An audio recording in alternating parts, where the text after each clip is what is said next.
చూడచక్కనోడు ధరణిలో పుట్టాడు, దీనుల పాలిట గొప్ప వరము. జాలి లేని లోకము ఈ మాయ లోకము, సత్రంలో చోటు లేక పాకలోనే పుట్టెను. యెషయమత్తు నుండి చిగురు ఉదయించెను, కన్య మరియ గర్భమందు అది నెరవేరెను.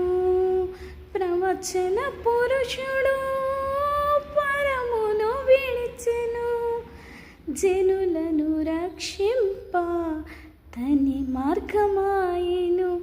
అద్వితీయుడు తేజోమయుడు, వేల కోటి